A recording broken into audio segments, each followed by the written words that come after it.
Le péché impardonnable, ce mot fait peur. C'est un peu comme les mots cancer, coupable, sans espoir, ruiné, condamné. Cette notion semble incohérente avec la Bible, car elle nous invite à confesser nos péchés, pour que, selon la promesse divine, Dieu puisse nous les pardonner.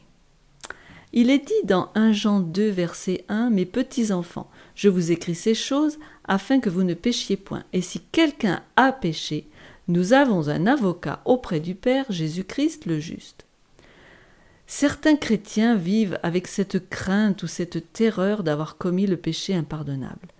Ceci constitue un fardeau écrasant qui les empêche de jouir de la vie. Mais qu'en est-il vraiment du péché impardonnable ? S'agit-il d'une action, d'un acte précis ? Comment savoir si j'ai commis un tel péché ? Et puis comment me prémunir contre cette offense ? Nous allons voir ce que la Bible dit à ce sujet.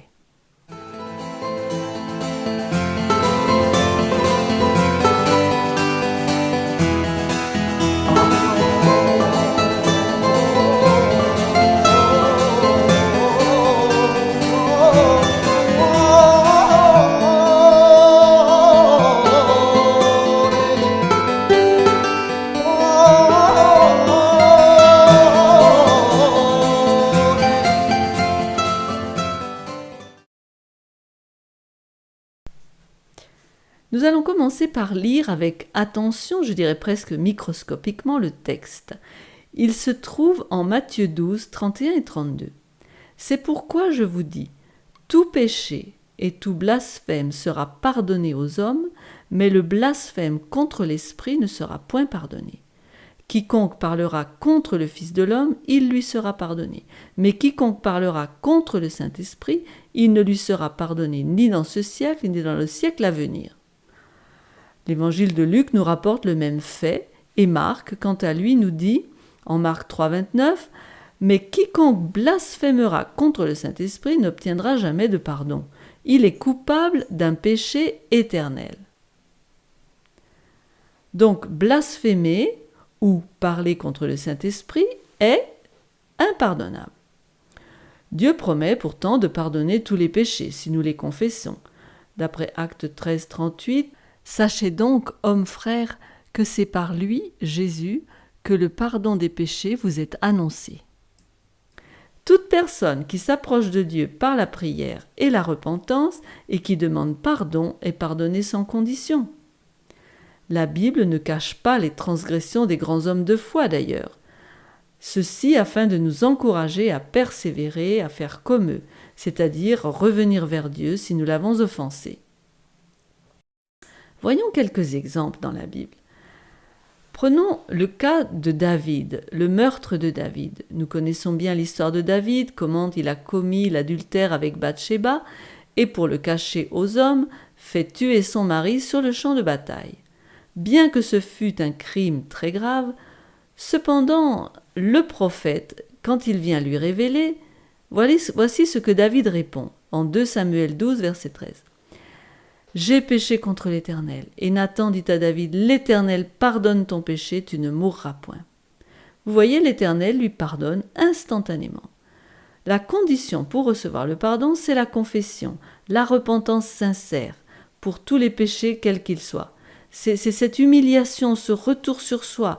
On est sensible au Saint-Esprit. Tant qu'on est sensible au Saint-Esprit qui nous parle dans la conscience, on n'a pas commis le péché impardonnable. Donc, du côté de Dieu et dans les conditions que nous venons d'énumérer, le péché impardonnable n'existe pas. Dieu est toujours prêt à pardonner. Le problème réside plutôt dans l'homme. L'homme, par son attitude de résistance à la voix de Dieu, qui parle par sa conscience, se place au-delà du cercle du pardon divin. Il devient petit à petit insensible et la voix de la conscience finit par se taire. Il est aveuglé, ne voit même plus que c'est un péché, il n'a plus envie de s'humilier, de confesser, de se repentir. C'est alors que nous pensons que nous péchons contre le Saint-Esprit. On va voir des exemples. Un exemple, Judas Iscariote. Pendant 3 ans, Judas a vécu auprès de Jésus. Il a vu les grands miracles qu'il a faits de première main. Jésus a essayé de le transformer, Mais Judas a résisté. Il est toujours resté accroché à ses penchants naturels, son égoïsme, son avarice, son orgueil, son amour de l'argent, de la position. Lors du dernier souper de Jésus, quand celui-ci lui a lavé les pieds, son cœur a été de nouveau touché par le Saint-Esprit. Mais il s'est ressaisi et il a résisté à nouveau, et il est parti rapidement pour trahir son maître. Ce soir-là, Judas revint avec la foule, et là encore, il eut une autre opportunité de se repentir. Jésus lui dit, en Luc 22, 48, « Judas, c'est par un baiser que tu livres le Fils de l'homme ?» Mais là encore, Jésus plaide auprès de son cœur, il ne le condamne pas. Malgré tout cela, Judas résiste. Cependant, s'il s'était repenti sincèrement, pendant le procès de Jésus, il aurait été pardonné. Mais il s'est placé lui-même en dehors du cercle du pardon divin. Il ne voulait pas, son cœur ne pouvait pas revenir en arrière. Et c'est là le péché contre le Saint-Esprit. Mais cette même nuit, Judas s'est pendu. Matthieu 27, 5, Judas jeta les pièces d'argent dans le temple, se retira et alla se pendre. Oui, le péché contre le Saint-Esprit produit cela. Répétons-le, c'est la résistance à l'action de l'Esprit en nous. Ce péché a mis Judas hors d'atteinte du pardon divin. Il s'est suicidé parce qu'il était désespéré, parce que la lutte mentale qu'il a dû soutenir en se sentant coupable d'avoir fait condamner à mort Jésus, un innocent, le Fils de Dieu, a été insupportable. Il a été, selon l'expression utilisée par l'apôtre Marc, coupable d'un péché éternel. Son péché n'est pas éternel en lui-même, ce sont les conséquences qui sont éternelles. C'est la même chose pour le feu éternel de l'enfer. Le feu n'est pas éternel, mais ce sont ses conséquences. Judas s'est pendu, et lors de la deuxième résurrection, après le millénium, il se lèvera pour recevoir sa rétribution. Malheureusement, la destruction éternelle. Quelle histoire bien triste! Par contraste, voyons l'exemple de Pierre. Cette même nuit, alors que Judas a commis le péché impardonnable, Pierre a lui aussi commis une faute très grave. Il a renié Jésus publiquement par des jurons, des imprécations. Et cependant, un seul regard de Jésus l'a rétabli dans une bonne relation avec Dieu. Pourquoi ? Parce qu'il a regretté sincèrement ce qu'il venait de faire. Matthieu 26, 75. Et Pierre se souvint de la parole que Jésus avait dite. « Avant que le coq chante, tu me renieras 3 fois. » Et étant sorti, il pleura amèrement. Le Saint-Esprit essaie toujours de nous amener à la repentance. Si nous lui résistons, sa voix deviendra de plus en plus faible jusqu'à ce que nous ne l'entendions plus. C'est alors que nos cœurs endurcis n'auront plus envie de demander pardon pour revenir vers Dieu. Mais alors, comment savoir si j'ai commis un tel péché ? Cher ami, si tu ressens ta misère humaine, ta faiblesse, si tu as envie de te mettre en règle avec Dieu, c'est un bon signe. Quel que soit le péché que nous ayons pu commettre, Dieu est prêt à nous pardonner. On n'est pas au-delà du cercle du pardon divin. Devant tout péché ou action mauvaise, parole blessante et bien d'autres choses, la démarche à suivre est simple. Demandez pardon à Dieu en toute sincérité. Demandez pardon à celui que nous avons offensé et restituez le mal occasionné. Si j'ai volé, je vais rendre l'argent. Si j'ai commis un crime, il me faut le confesser et endurer ensuite les conséquences, même si elles sont dures à supporter, même si c'est la prison. C'est la seule façon de pouvoir à nouveau jouir de la paix de Dieu. C'est comme ça que des prisonniers se sentent libérés, même s'ils sont encore en prison toute leur vie. Ils vont se sentir tellement mieux, leur conscience n'est plus en train de les accuser parce qu'ils ont demandé pardon à Dieu, le grand maître de l'univers, celui qu'ils ont offensé. Cette dernière démarche est difficile à suivre, il est certain, mais Dieu nous a promis son aide. Les conditions pour être accepté de Dieu ont toujours été les mêmes. Celui qui cache ses transgressions ne prospère point, mais celui qui les avoue et les délaisse obtient miséricorde.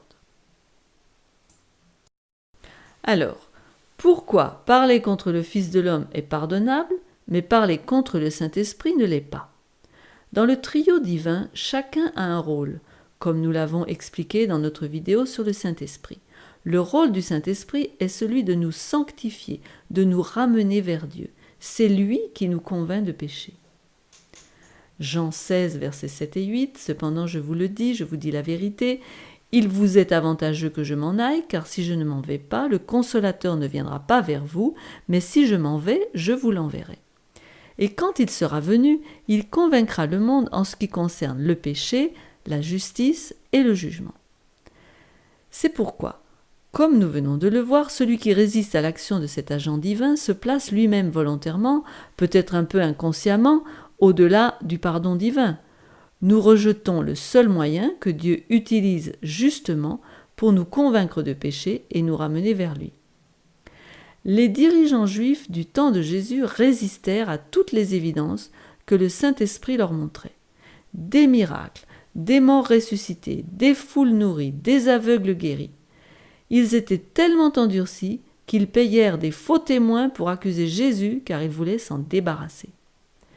Durant le procès de Jésus, le souverain sacrificateur lui-même manifesta son obstination et sa résistance au Saint-Esprit. Matthieu 26, versets 63 à 66. Jésus garda le silence, et le souverain sacrificateur, prenant la parole, lui dit « Je t'adjure, par le Dieu vivant, de nous dire si tu es le Christ, le Fils de Dieu. » Jésus lui répondit « Tu l'as dit. De plus, je vous le déclare, vous verrez désormais le Fils de l'homme assis à la droite de la puissance de Dieu et venant sur les nuées du ciel. » Alors le souverain sacrificateur déchira ses vêtements, disant « Il a blasphémé, qu'avons-nous encore besoin de témoins ? Voici, vous venez d'entendre son blasphème, que vous en semble ?» Ils répondirent « Il mérite la mort. » Et là, ils commirent le péché contre le Saint-Esprit. Ils fermèrent leurs yeux devant toutes les évidences qui dévoilaient clairement la divinité de Jésus. Ils étaient inexcusables. L'être humain qui ferme son cœur à l'Esprit de Dieu peut devenir très cruel. C'est pourquoi gardons nos consciences sensibles. Éphésiens 4, verset 30.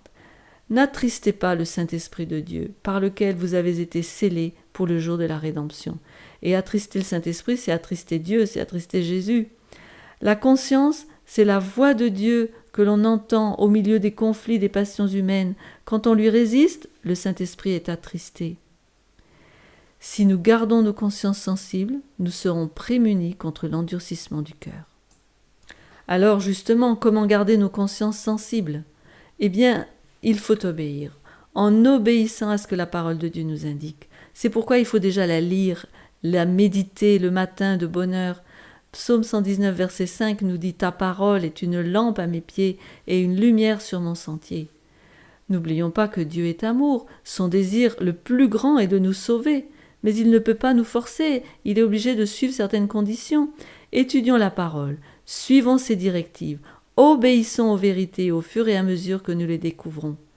Ce n'est qu'ainsi que nous pourrons garder nos consciences sensibles et que nous serons préservés du péché impardonnable.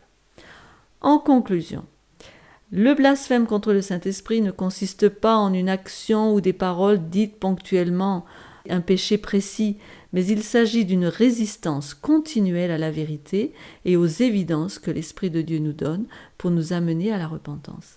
C'est résister à l'œuvre qu'il veut accomplir en nous, c'est-à-dire nous convaincre de péché, de justice et de jugement. En d'autres termes, nous sanctifier et nous préparer pour le royaume céleste. Et j'ajouterais que parfois, ça peut passer par d'autres personnes. Il peut parler directement dans notre conscience, mais parfois, d'autres personnes vont nous parler, vont nous montrer quelque chose, vont nous renvoyer notre image. Et c'est là qu'il faudra aussi ne pas résister et se repentir et s'interroger sur nous-mêmes. C'est pourquoi, selon ce que dit le Saint-Esprit, aujourd'hui, si vous entendez sa voix, n'endurcissez pas vos cœurs comme lors de la révolte. Hébreux 3, 7 et 8.